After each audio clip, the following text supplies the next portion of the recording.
Your Excellency, President Ramaphosa, President Zelensky. We will now begin our brief press meeting. I suggest that President Ramaphosa speaks first with his remarks. Afterward, we will invite President Zelenskyy to speak.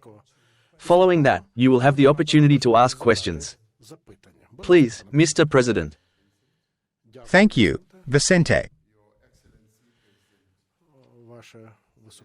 Your Excellency, President Zelenskyy, esteemed presidents of Ukraine, distinguished ambassadors, representatives from various ministries and government agencies of Ukraine, respected epidemiologists, honored representatives of our governments, and, of course, the distinguished members of the press, it is an immense and extraordinary honor for me to welcome President Zelenskyy here to South Africa, accompanied by his esteemed delegation.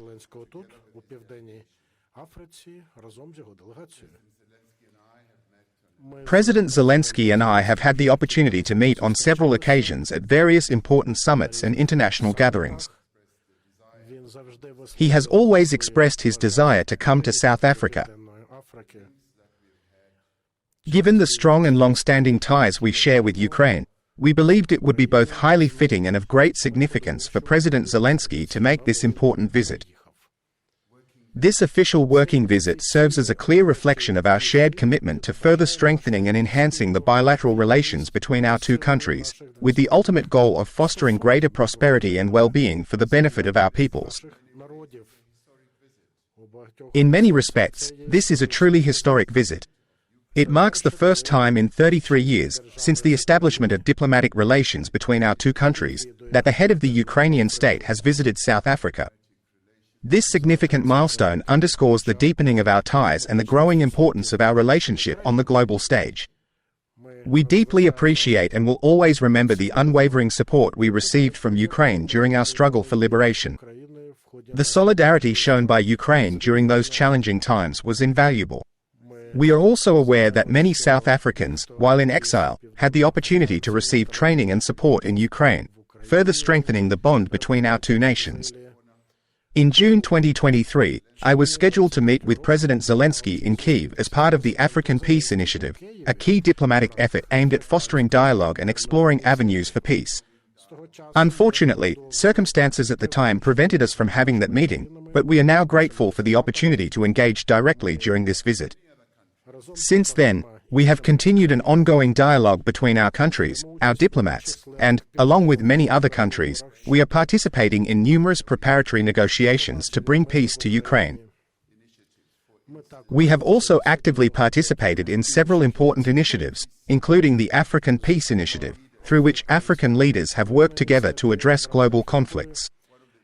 The primary goal of these efforts is to create the necessary conditions for an unconditional and comprehensive ceasefire, aiming to bring about lasting peace and stability for all parties involved. We have also consistently advocated for the safe and immediate return of children who were taken to Russia, emphasizing the importance of their reunification with their families. We have strongly supported the exchange of prisoners who have been detained in both Russia and Ukraine, recognizing the immense human cost of these detentions. We have also kept in contact with other countries where Ukraine has been actively involved, recognizing the important role it plays in various international matters. We had highly productive and successful talks with President Zelenskyy, during which we explored a wide range of ways to strengthen and deepen the relationship between our two countries, focusing on key areas of mutual interest and collaboration.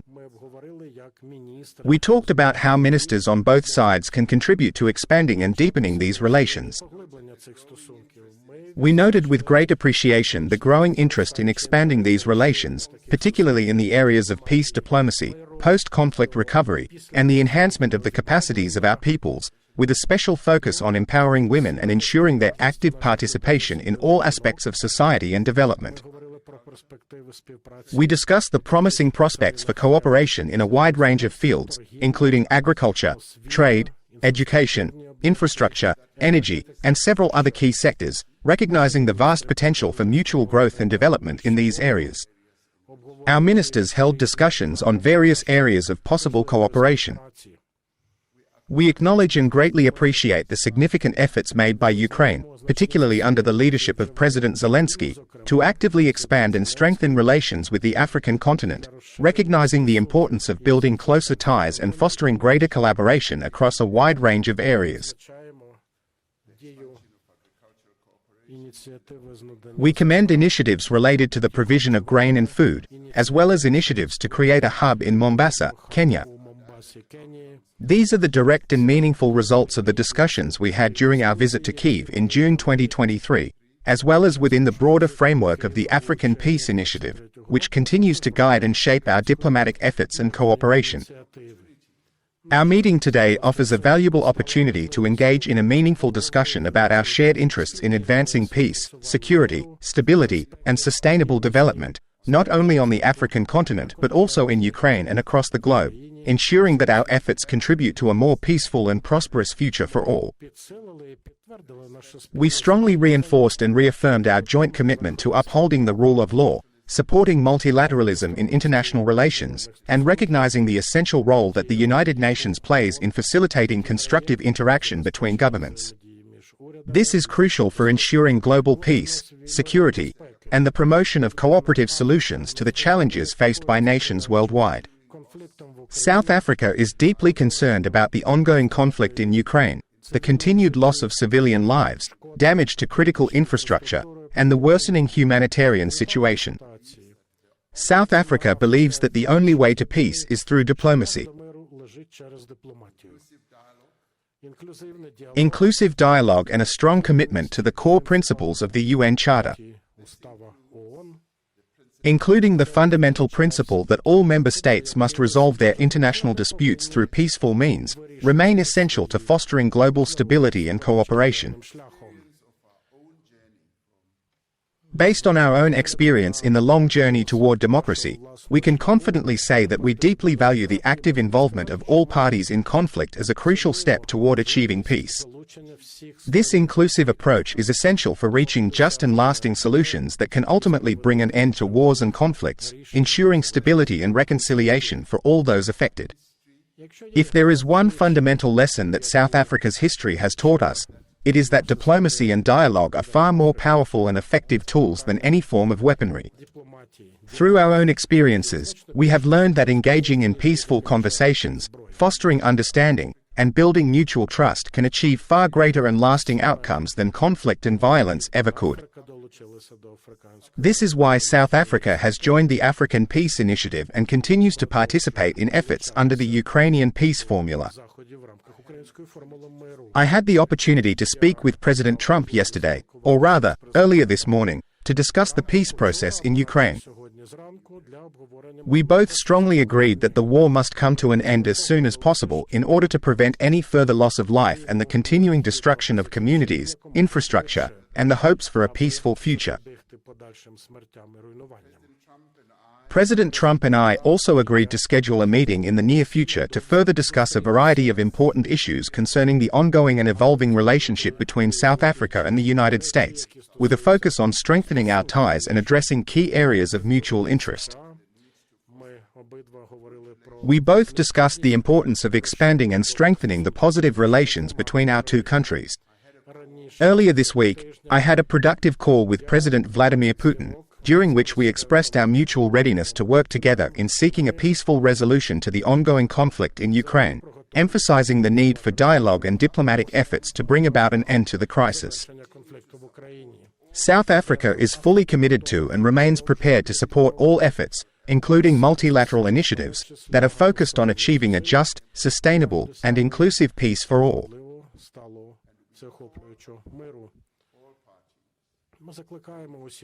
We call on all parties involved, including Russia and Ukraine, to ensure the establishment of a truly inclusive and unconditional ceasefire.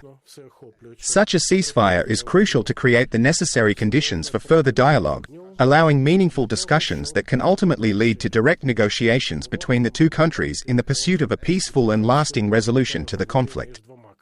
President Zelenskyy informed me that Ukraine is fully committed and ready to engage in meaningful discussions and negotiations with Russia. Furthermore, Ukraine has expressed its preparedness to implement a full, unconditional, and comprehensive ceasefire, recognizing that such a step is essential to create the necessary conditions for peace and to move towards a lasting resolution of the conflict. This is the best way to achieve peace in the war between Russia and Ukraine.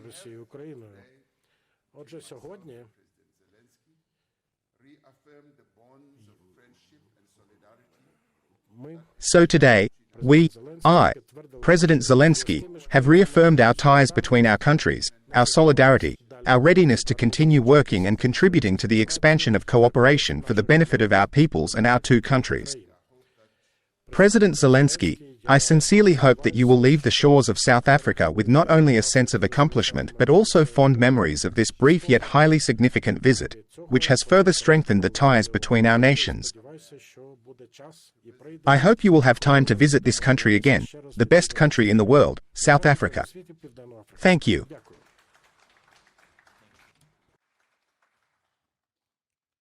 Thank you very much. Dear President Ramaphosa, distinguished guests, esteemed teams, and members of the press, it is an honor for me to be on my first visit to your country today.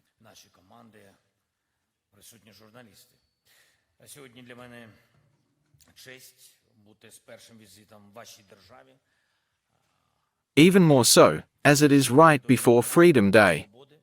This holiday reflects the core values of your people and connects us with you, our shared pursuit of freedom, our pursuit of independence, equality, and respect. These are values understood in every part of the world. For more than 3 years, we have been fighting a full-scale war.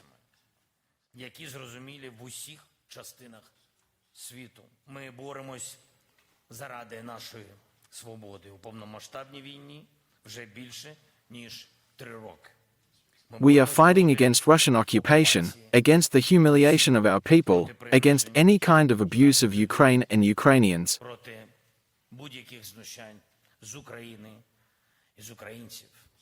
Just this morning, our country endured another large-scale Russian attack, with more than 200 airborne targets,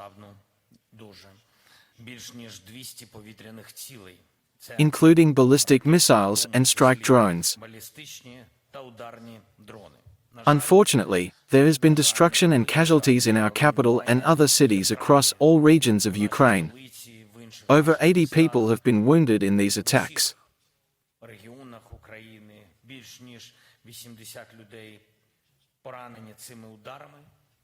Sadly, there are fatalities today. In Kiev, among the dead, there were a brother and sister, aged 21 and 19. My condolences to everyone who has lost loved ones. As I speak, rescue operations are still ongoing. Because of this Russian attack, I have decided to shorten my visit to your beautiful country. However, I am leaving our foreign minister here to show our respect and to carry out all the planned meetings, which are very important at the ministerial level, with public leaders and also with students in your country.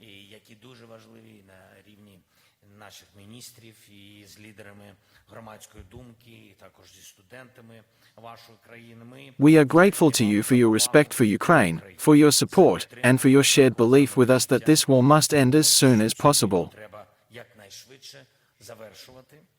That was exactly what we discussed today. First and foremost, with President Ramaphosa. When President Ramaphosa visited Ukraine, he told me, these were very, I believe, very accurate words, that a ceasefire is needed. An unconditional ceasefire. I agreed and responded that everything depends on Russia's willingness. The decision for peace and quiet must be made in Moscow, and they must issue the necessary orders to their army. You know, this Easter, there was an opportunity to stop the fighting, and we were absolutely ready for this and acted reciprocally. We responded to silence with silence, but we defended ourselves from Russian strikes. Unfortunately, after Easter, Russia resumed its assaults on the front line and continued its attacks on our cities, villages, and civilian infrastructure. Today, we spoke with the President about how crucial it is that global efforts unite now, and that there be pressure on Russia to end the war. Pressure for peace. We also discussed the role of the G20, where South Africa currently holds the presidency. The role of the G20 countries can be much larger in protecting lives, and we are counting on that.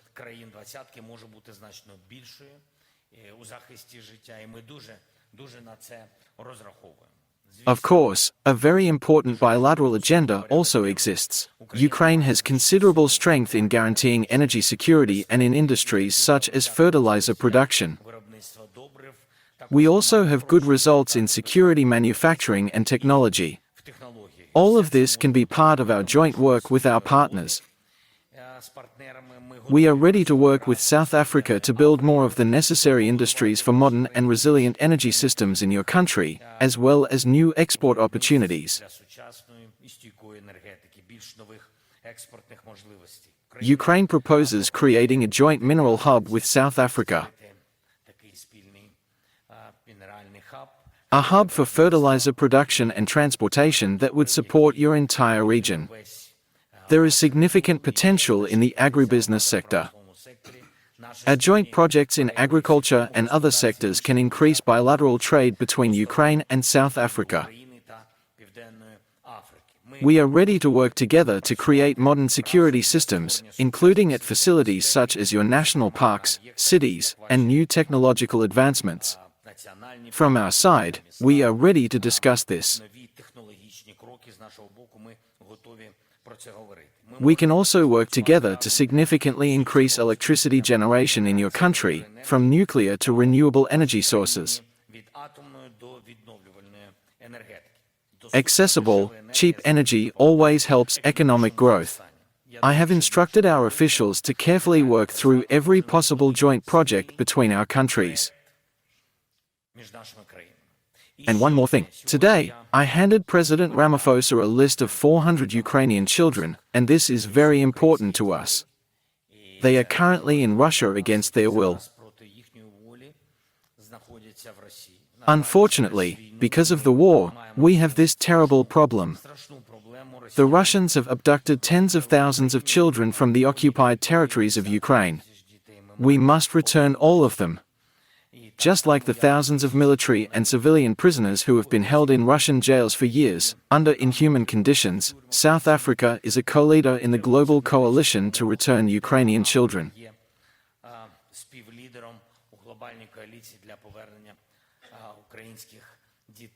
I sincerely hope that President Ramaphosa will help us bring them back.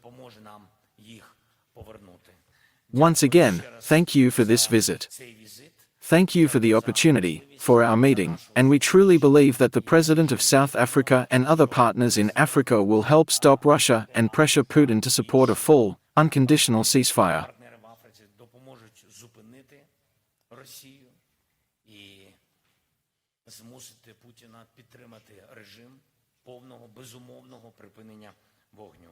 Thanks. Glory to Ukraine.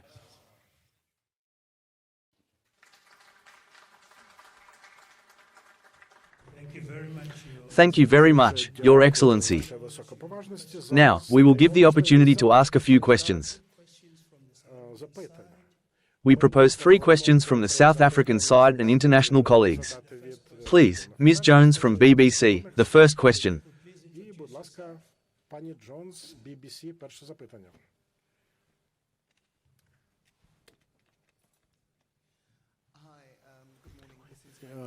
Good morning. My name is Ms. Jones, and I represent BBC. I have a question for President Zelensky and also for President Ramaphosa. Do you think that the recent nighttime attack on Kiev was intentional, occurring during your visit? If so, why? All right, we can take one more question. Sophie, please hold the microphone closer. Thank you. I represent the South African Broadcasting Corporation. I have a question for both President Zelensky and President Ramaphosa. The peace process is a very complex issue. We see different interest groups from various regions and countries. President Ramaphosa, you have spoken with President Trump, President Zelensky, and President Putin. You communicate with the European Union. Do you think there is a possibility of a ceasefire? And who would act as the guarantors in such a case? This question is directed to both Presidents Ramaphosa and Zelensky. The final question concerns Mr. Trump's role. Recently, the US has been actively promoting a certain agreement, and it seems that Washington mentioned yesterday that it is losing patience.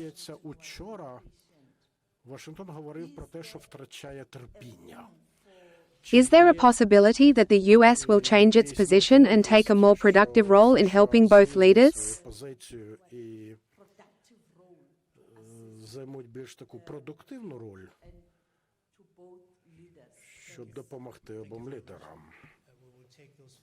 Thank you. We will take both questions for the presidents. Let's start with President Zelensky's response. Please, go ahead. Each such attack, unfortunately, is far from being an isolated incident. These types of attacks happen regularly, and, sadly, they have become increasingly frequent over time, with each new assault adding to the disturbing pattern of escalation. Russian attacks have become a nightly occurrence, with approximately 100 to 120 Iranian Shah drones, along with other similar long-range drones often utilized by Russia, being launched in each strike. This means that, without exception, over 100 targets are struck every single night. Moreover, in addition to the drones, these attacks are also accompanied by a variety of missiles, including ballistic ones, which significantly amplify the destruction.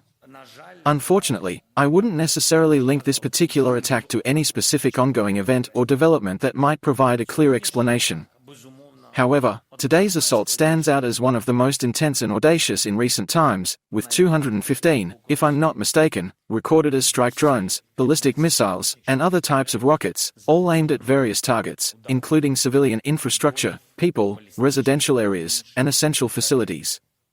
This marks a particularly serious and devastating blow, one that causes immense destruction and has grave consequences for the affected regions. What is it connected with? As for any connection to the visit to South Africa, I wouldn't make that link, as there doesn't seem to be any direct or significant relationship between the two. Certainly, Putin doesn't like Ukraine's presence in Africa. He doesn't want Ukraine to establish normal, human, and primarily humanitarian and economic relations with the countries on your continent, as he is opposed to any efforts that might foster genuine cooperation and mutual prosperity. And Russia has always tried to undermine that, not only in Africa, but across other continents as well, unfortunately, also in Latin America and everywhere. They do this everywhere. They want an exclusive presence on the continents of your country and in other countries. This is their policy. Whether a country allows this or not is an internal decision for each nation. We, for our part, don't claim exclusivity. We are friendly, productive, and have good relations with your country and others. And this is the essence of freedom. This is the essence of competition. This is, in general, the essence, I believe, of common sense and life. Life. People choose where they want to be, where it is pleasant for them, where there are people who share their values. You fought for all of this. And you have a great victory. And you know it. We are fighting for the right to choose. In all other areas, with whom to work? With whom to be in the future? Who to live with? That's why we are protecting our rights. This is what's happening. And Russia understands that Ukraine is standing firm, protecting its rights, and putting pressure on our people. It is also putting pressure on America, which is something I would associate with today's attack, or at least primarily. Or above all. Yesterday, there was a meeting in London. And indeed European countries, the United States, Ukraine, the UK, France, Germany, and the United States were present. The discussion was challenging and intense, but ultimately it was constructive, allowing for meaningful exchanges and the exploration of potential solutions. It ended not with disagreements, but with a desire to continue working together. I'm sure Russia was anticipating a major scandal yesterday, and while there were indeed some emotional reactions in the media space, at the end of the day, it's still just emotions, without any substantial or lasting impact. Russia dislikes the growing alliance around Ukraine because, if Ukraine is isolated and left to face the situation alone, it becomes a far easier target for Russia to control and undermine, both politically and militarily. However, I will tell you honestly, over these 3 years of war, we are much stronger. Even in the first days of the war, when we were almost alone, we managed to stand up. Believe me, now we are much stronger. But still, above all, we want the war to end. This is our desire. And today, when we started our discussion with President Ramaphosa, it wasn't about the economy, although that's important, it was about how to end the war. How to force a complete, unconditional ceasefire. And our second priority wasn't energy security, although it is important, but the issue of children. The list of children. South Africa has already helped us with this, and we want more help. This is what we want, and that's why our priority list of issues is structured this way. Yesterday in London, trust me, the number one issue was how to end the war, how to stop something new from starting, how to stop Putin. That's it. That's it. As for the attacks, I will honestly tell you that this is not how it works. If Russia claims it is ready for a ceasefire, they need to stop the mass strikes on Ukraine.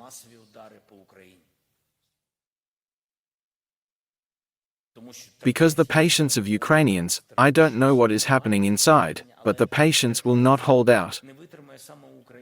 Do you understand? We are the ones under attack. No one else. I wouldn't wish this on anyone, but we are the ones under Russian missile attacks. Maybe I'm taking a very long time to answer, President Ramaphosa. Excuse me.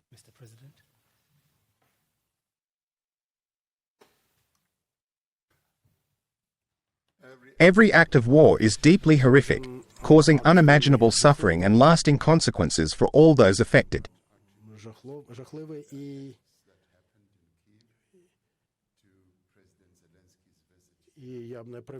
And I wouldn't link the missile attacks on Kyiv to President Zelensky's visit.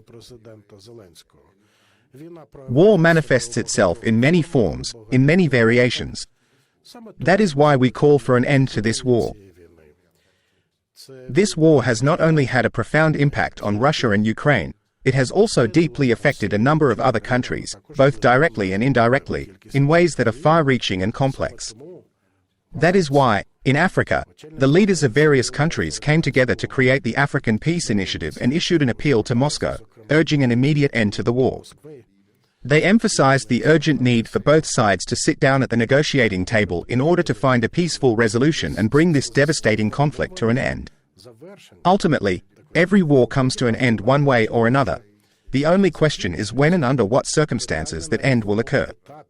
In our view, the sooner this happens, the better, because the longer the war continues, the greater the chaos and suffering it causes, not only in Russia and Ukraine, but also for the wider region.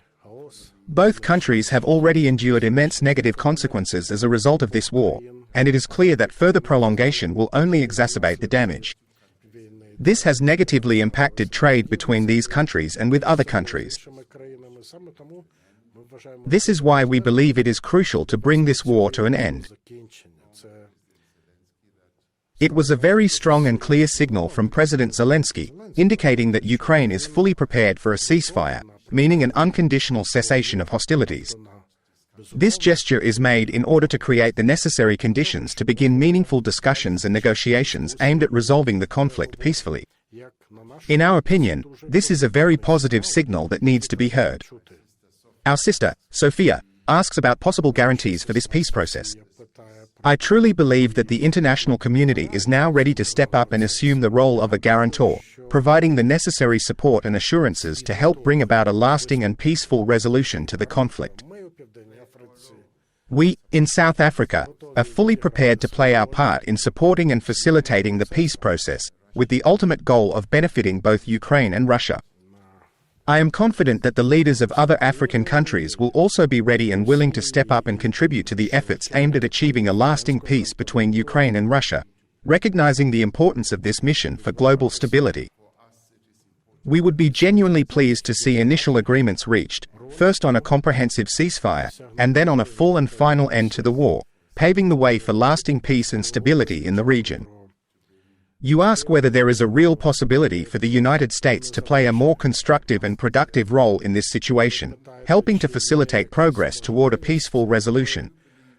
I genuinely believe that both the United States, Europe, and, of course, the African continent, with their collective influence and resources, can play an essential and highly productive role in working towards a peaceful resolution of the conflict.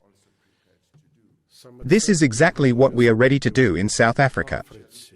We will actively engage in the process of identifying and exploring potential opportunities for peace, working tirelessly to facilitate dialogue and cooperation between the two countries in order to reach a peaceful resolution. We have already been actively involved in a number of initiatives, ranging from peace-building efforts to addressing critical issues arising from the war, such as facilitating the safe return of children, and we are committed to continuing this work to support those affected.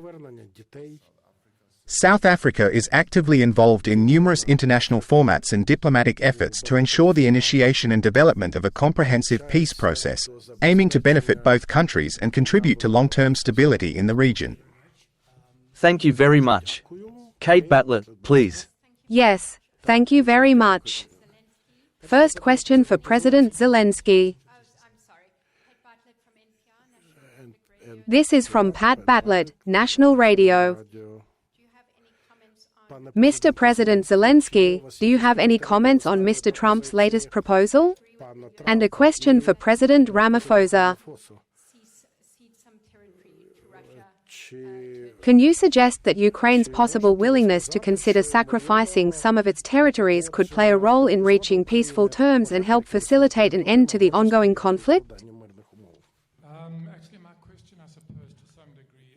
My question is directed towards President Zelensky. President Zelensky, you have already shared your thoughts on President Trump's peace plan and the ongoing situation with Crimea, and I would like to hear more about your perspective on these matters. What comes next, in your opinion? Are you, President Zelensky, prepared to consider making any concessions or compromises in order to move the peace process forward and bring about a resolution to the conflict? And a question for you, President Ramaphosa, has Trump called you? Why? Did he call you today? Did he try to apply pressure on President Zelensky through you regarding their peace plan? Why? Thank you. Layli and Karnita, the last two questions. Please keep him short. A question from Reuters. President Zelensky, the United States has threatened to withdraw from the negotiation process if there is no progress. Do you have a plan B on this matter? President Ramaphosa, did your conversation provide any understanding about the possibility of Trump withdrawing from the negotiations? Thank you. Mr. President Zelensky, today marks over 1,000 days of ongoing war in Ukraine, a period of immense hardship and suffering for your country and its people. You have spoken about the path our country has taken. Please tell us, where is the zone of your compromise? What are you willing to agree to, and what are you absolutely unwilling to accept, under any circumstances, on this path? Thank you. Mr. President Zelensky. Thank you. There were a lot of questions here.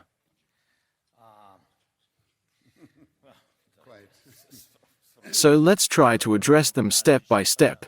First, President Trump.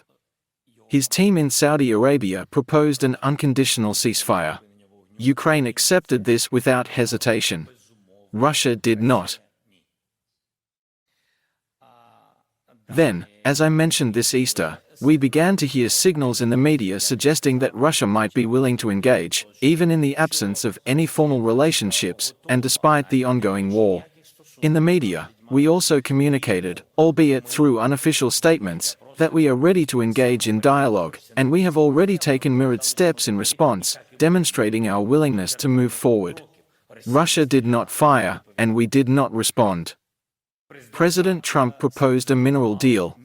Everything that was outside the boundaries of Ukraine's constitution has been carefully removed, ensuring that all actions are in full accordance with the country's legal framework. We immediately went to the memorandum, which did not contradict our legislation, and we signed it.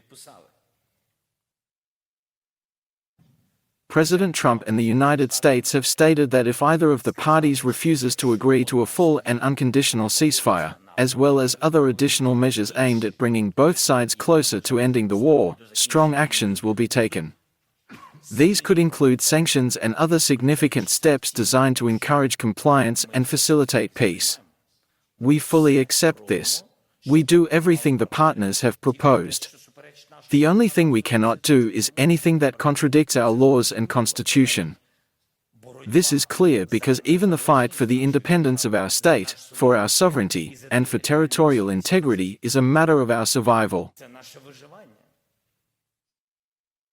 And here we are completely direct and transparent. At the moment, I don't see any significant or strong pressure being applied on Russia, nor do I observe the introduction of new, robust sanction packages specifically targeting Russian aggression, which could potentially have a stronger impact. Well, for now, we are very hopeful. Without accusations, absolutely without emotions or accusations, we speak very directly. We believe that with greater pressure on the Russian Federation, we can bring our sides closer, if you want, though we are already close. Okay. Diplomatically speaking, we will be able to bring the side closer to a full, unconditional ceasefire. This is step one. And when we talk about compromises and similar concepts, I believe it's important to remember that we were attacked, our territory was occupied, and thousands, even tens of thousands, of people lost their lives. Many innocent children and adults were buried alive under the rubble. The fact that Ukraine is still willing to sit down at the negotiation table after a complete ceasefire, and after the full cessation of hostilities, with those responsible for this devastation, the terrorists who brought all this destruction upon our land, and exclusively on our land, is already an enormous compromise. The second story. We do not want this war to continue, and that is why we say the first step is the ceasefire. Let's say, all initiatives are important. There can be different initiatives. But still, every leader who proposes a peace initiative begins with what? A full, unconditional ceasefire. Everyone agrees to this, except Russia. Secondly, we need to return the children. This is a red line. We cannot forget about the children. Yes, we do not intend to forget about our citizens either. This, again, is our constitution, our rights, and our obligations. Next, we want to carry out an exchange of all for all. Military personnel. To bring back civilians. To bring back journalists. The first occupations of Ukraine were in 2014. People have been sitting in prison for almost 12 years in Russia. We want to bring people home. We want to bring children back to their parents. To their grandparents, if their parents died during this war. We do not want to give this up. Yes, and this is a red line. Who does this interfere with? What is wrong with this? Who will be the guarantor? Look, first of all, before talking about who can be the guarantor, we need to understand the guarantor of what. We very much hope and believe that the United States can apply more pressure, and there will be a full ceasefire. But there is a very serious question. Who will be the guarantor? The guarantor, first and foremost, must ensure the security of Ukraine, because we do not want this to turn into a frozen conflict. We don't want a situation where, in 1, 2, or 3 years, the war could erupt again and cause further harm. This is something everyone should be interested in, that the guarantors can be strong countries or strong alliances. I do not want to say much about NATO today, but in our continent, this is an understandable format.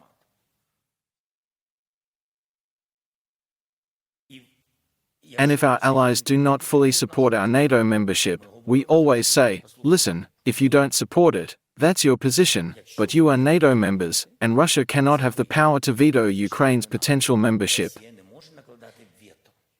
It's your decision. Whether we like it or not, but you are free people, and it's your decision. Okay, give us other security guarantees. And we want strong players among the security guarantors, players with power. Those who are not afraid of Russia and who have significant influence over it, whether through economic power or military strength, certainly play a crucial role in shaping the situation. The United States must certainly be there, and Europe must certainly be there because we are in Europe. And we would truly appreciate it if these strong and influential leaders could step forward, assist us, and help guarantee lasting peace in our region of the world. Today, you can't say that anymore, but it used to be possible. Today, such technologies exist that when there is war in Ukraine, there will be no peace in the world. This is the nature of modern war, unfortunately, and that is why we want the entire world to also support peace initiatives and force Russia to end this war. We would like representatives from the African continent to also be among these leaders. That's why we had a meeting, and it was a completely correct meeting. President Ramaphosa mentioned this point, and he was accompanied by several other African leaders. Together, they made their way to Moscow, where they strongly advocated for an unconditional ceasefire. The consensus among all parties is clear: it is completely futile to discuss any red lines or further steps in negotiations without first securing an unconditional ceasefire. Believe me, without this critical first step, we are looking at a process that will stretch on for an extremely long time, a war that could drag on for years, with no end in sight. Achieving a ceasefire is not just a technical requirement, it is a demonstration of genuine political will. It shows that both sides are finally ready to take the necessary steps to bring the war to an end. Other leaders will help finish it. They will help. Someone will assist politically, others with their tools. But this is the second step. What compromises on territories? You asked. Look, it's very important to understand. The United States proposed its vision. There was a meeting in London. There was a corresponding strategy they proposed. Constructively, our team, along with the European team and representatives from the United States, engaged in thorough discussions on the matter. As a result, we were able to put forward key points that were agreed upon, and on paper, corresponding points were outlined and documented for further consideration. After the United States proposal, other papers appeared. And I believe this format, this document, is currently on President Trump's desk. Anything that contradicts or undermines our core values, principles, or the foundational provisions of our Constitution cannot and will not be included as part of any agreement or negotiation moving forward.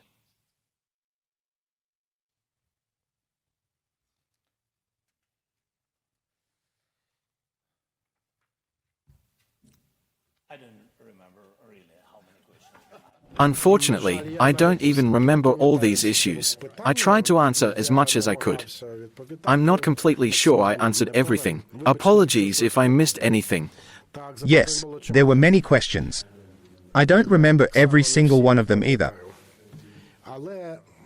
But let me still do my best to address and respond to them as thoroughly as I can. There was a question about whether Ukraine is ready to give up some of its territories, and this is a matter we view as one of the fundamental preconditions for any discussions or agreements moving forward. However, at this point, we must focus on Ukraine's willingness and readiness to take concrete steps toward achieving an unconditional ceasefire.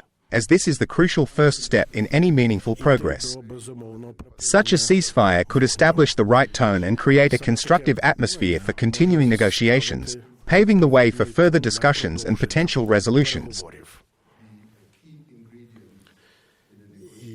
This should be a key element in the negotiation process.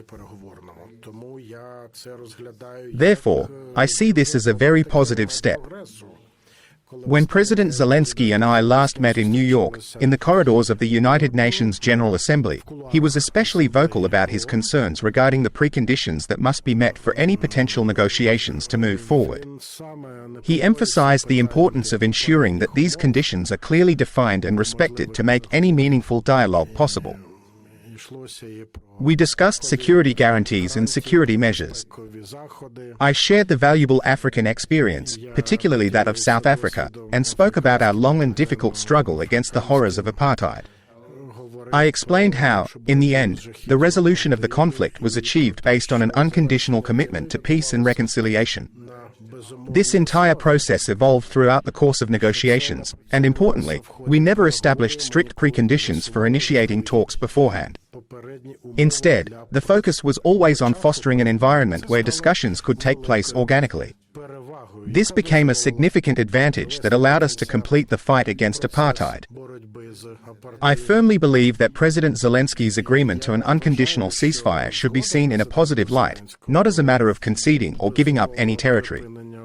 Instead, it should be viewed as a constructive step towards peace, reflecting a genuine willingness to halt the violence and initiate meaningful dialogue. These are critical matters that should be carefully discussed and thoroughly addressed at the negotiation table, where both sides can openly present their concerns and work toward mutually agreeable solutions. But again, if a ceasefire regime is implemented, it will mark the beginning of the process of rebuilding trust, within which many things can be further discussed and done peacefully at the negotiation table. Next, Peter expressed a desire to learn more about the phone call with President Trump, specifically about details regarding the discussion and any key points that were raised during conversation. Was this preparation for his visit? No. We had been preparing for this phone call with President Trump for quite a long time. Prior to that, we had a conversation in January, just before his inauguration, when I congratulated him. Now, we had a second phone call, which was a very warm, heartfelt conversation. And, of course, since we were discussing the anticipated visit of President Zelensky, the topic of the ongoing war between Russia and Ukraine naturally came up.